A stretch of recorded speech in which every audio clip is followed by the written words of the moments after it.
वहीं बाबा रामदेव के एलोपैथिक चिकित्सा पद्धति को लेकर विवादित बयान पर राज्य भर के डॉक्टरों ने उनके खिलाफ मोर्चा खोल दिया है। अपने पूर्व निर्धारित कार्यक्रम के तहत राज्य भर के निजी और सरकारी डॉक्टर बाबा रामदेव के बयान के विरोध में काला बिल्ला लगाकर काम कर रहे हैं।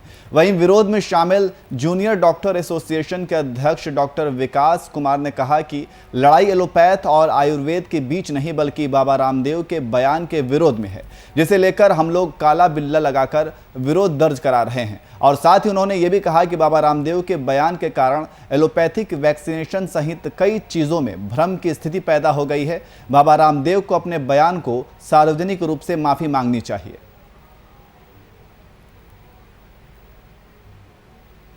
हम लोग ने जो मेरा एक लेटर जो इशू था उसमें भी हम लोगों ने बोला था कि हम लोग पेशेंट को कोई परेशानी नहीं होने देंगे। हम लोग लगातार अपना ब्लैक मांग के और सारा ड्यूटी जो है सारे कोरोना ड्यूटी, इमरजेंसी ड्यूटी, जितनी भी ड्यूटियाँ हम सारा का सारा बिल्कुल कर रहे हैं, उसमें हम लोगों ने कोई कोताही नहीं की है।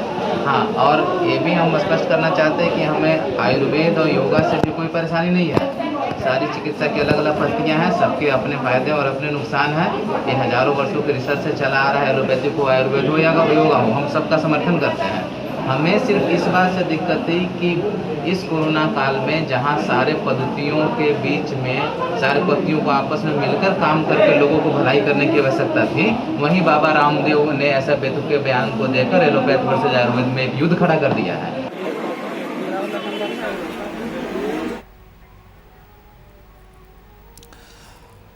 तो आपको बता दें कि बाबा रामदेव के विरोध में, उनके बयानों के विरोध में डॉक्टरों ने काला बिल्ला लगाकर विरोध प्रदर्शन किया है। आप तस्वीरों में देख सकते हैं कि किस तरीके से डॉक्टर्स अपने बाजू पे काला बिल्ला लगा रखा है और उनके बयानों का विरोध कर रहे हैं।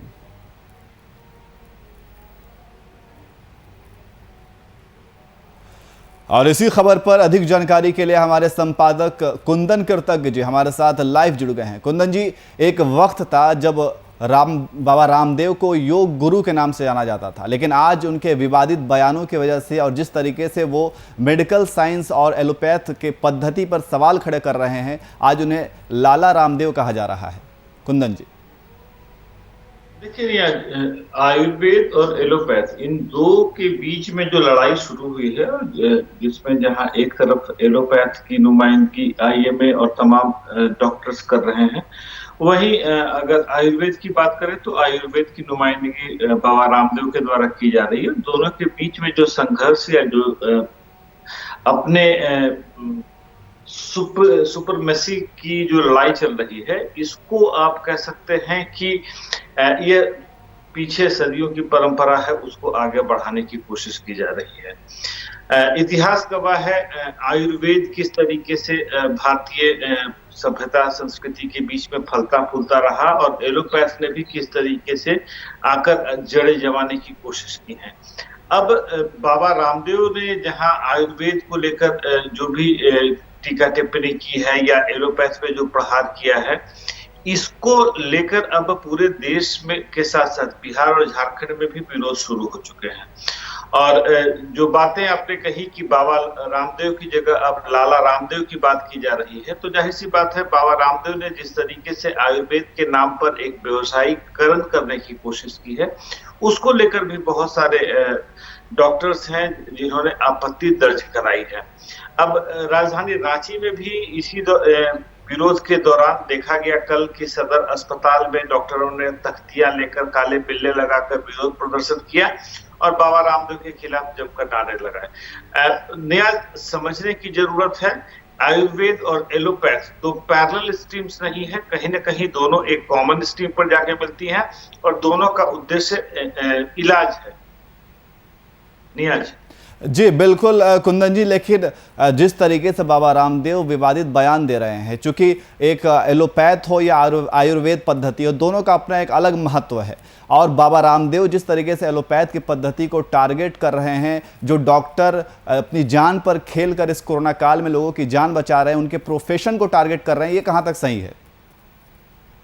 देखिए, सही गलत की लड़ाई जो है नियाज, उसका निपटारा हम मीडिया के लोग या हम लोग जो इस फील्ड के एक्सपर्ट नहीं हैं, उनके करने के बजाय अगर इस बात का निपटारा बाकी के लोग जो एक्सपर्ट्स हैं, मेडिकल प्रोफेशनल्स हैं, वो करें तो ज्यादा बेहतर है। देखिए, एक चीज तो बहुत स्थापित है कि जिस तरीके से डॉक्टर्स ने पूरा का पूरा मेडिकल जो फ्रेटर्निटी है उसने इस कोरोना संक्रमण काल के दौरान जिस तरीके से खतरों को के बीच में रहकर रोगियों का इलाज किया है, तो उसमें आप कह सकते हैं सेवा, समर्पण, तमाम चीजें मौजूद रही थी।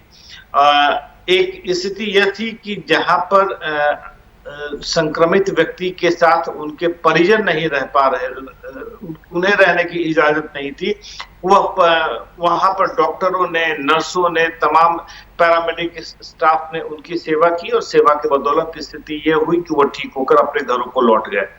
एक स्थिति यह थी कि कोरोना संक्रमण से जिन लोगों की मौत हुई है उनके शवों को परिजनों ने छोड़ दिया, शवों को बिना अंतिम संस्कार किए छोड़कर भाग खड़े हुए। वहां पर इन डॉक्टर्स ने, इन पैरामेडिक्स ने और बाकी दूसरे लोगों ने उन शवों को सही तरीके से ससम्मान पूर्वक उनका अंतिम संस्कार कराया। तो इस संक्रमण काल में जितने डॉक्टर्स हैं उनकी सेवाओं को सलाम करने की जरूरत है। उन्होंने जिस डेडिकेशन के साथ, जिस अफेक्शन के साथ रोगियों का इलाज किया है वह काबिल तारीफ है।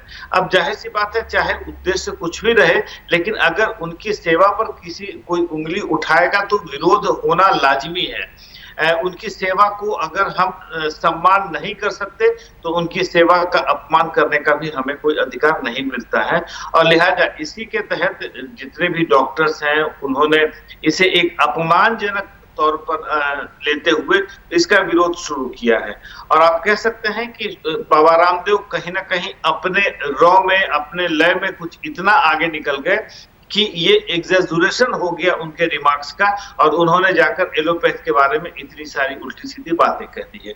अब जाहिर सी बात है, आईएमए ने जिस तरीके से स्टैंड लिया है, अब देखते हैं आगे इसका नतीजा क्या निकल कर आता है। जी कुंदन जी, लेकिन जिस तरीके से एलोपैथ पद्धति को लेकर निशाना साध रहे हैं, हालांकि बहुत पहले से ये साधते हुए आए हैं, अब जाकर के कुछ वीडियोस के क्लिप सामने आ रहे हैं तो लोग इसका विरोध कर रहे हैं, डॉक्टर्स भी इसका विरोध कर रहे हैं। तो क्या इस तरीके का बयान बाबा रामदेव द्वारा दिया जाना, क्या अपने कहीं ना कहीं ये भी सवाल खड़े किए जा रहे हैं, ये भी आरोप लगाया जा रहा है कि वो अपने आयुर्वेद के बिजनेस को बढ़ाने के लिए इस तरीके से टारगेट कर रहे हैं एलोपैथ को? देखिए, व्यापार अपनी जगह है, इलाज अपनी जगह है। और भारत के इतिहास को उठाकर देख लें तो हमारे यहाँ हमने आयुर्वेद की पद्धति परंपरा को काफी आगे बढ़ाने का काम किया है। और अगर दूसरी तरफ एलोपैथ की बात कर लें तो एलोपैथ में भी भारत ने बुलंदियों के झंडे गाड़े हैं। और खास करके आज की तारीख में भारत के चिकित्सक देश विदेश हर जगह पर, इवन कि मैं आपको बता दूं नियाज की आज की तारीख में चाइना के अंदर कई ऐसे मेडिकल इंस्टीट्यूशंस हैं जिसे भारतीय डॉक्टर्स ही हेड कर रहे हैं। तो एलोपैथ की अगर बात कर ले तो एलोपैथ के क्षेत्र में या आयुर्वेद के क्षेत्र में भारत ने दोनों क्षेत्रों में अपनी बुलंदी का परचम लहराया है। और खास करके जिस तरीके से आयुर्वेद को भी हमने पढ़ने का एक सोर्स दिया है, एक गेट में एक पाथ खुला है आयुर्वेद को एक्सपेंशन का। आयुर्वेद को भारत ने ही दूसरे देशों तक, विदेशों तक पहुंचाने का काम किया है। तो दोनों जो पैरेलल स्ट्रीम्स है, दोनों पैरेलल स्ट्रीम्स के बीच में कॉन्फ्लिक्ट लाने की कोशिश अगर की जा रही है तो जाहिर सी बात है आरोप प्रत्यारोप चलेंगे। और उसमें यह आरोप लगाना कि कहीं ना कहीं बाबा रामदेव आयुर्वेद को एक बिजनेस मॉड्यूल के तौर पर डेवलप करना चाहते हैं और शायद इसी वजह से वह एलोपैथ के ऊपर आरोप लगा रहे हैं। तो जाहिर सी बात है एलोपैथ ने जिस तरीके से उनके सहयोगी बालकृष्ण की जिंदगी बचाने में मदद की है तो उन दिनों को भी उन्हें नहीं भूलना चाहिए कि आचार्य बालकृष्ण को कैसे एलोपैथ के जरिए ही नई जीवनदान या नई जिंदगी मिल पाई थी। तो सवाल यह है कि आयुर्वेद और एलोपैथ दो कॉन्फ्लिक्टिंग स्टैंडर्ड्स नहीं हैं, दोनों कहीं ना कहीं एक दूसरे के सप्लीमेंट्री, एक दूसरे के कॉम्प्लीमेंट्री प्रैक्टिसेस हैं और इसमें कहीं विरोधाभास होने की कोई आवश्यकता नहीं है। नियाज जी बिल्कुल कुंदन जी, वही मैं भी कह रहा हूं कि हर चिकित्सा के पद्धति का अपना एक अलग महत्व है, लेकिन बाबा रामदेव का इस तरीके का बयान कहीं ना कहीं चिंताजनक है। बहुत बहुत शुक्रिया तमाम जानकारी के लिए।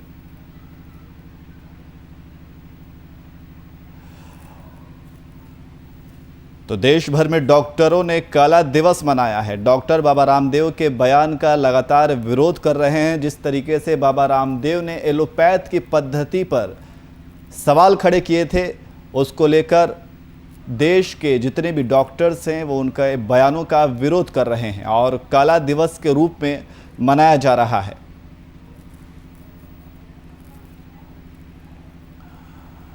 फिलहाल बुलेटिन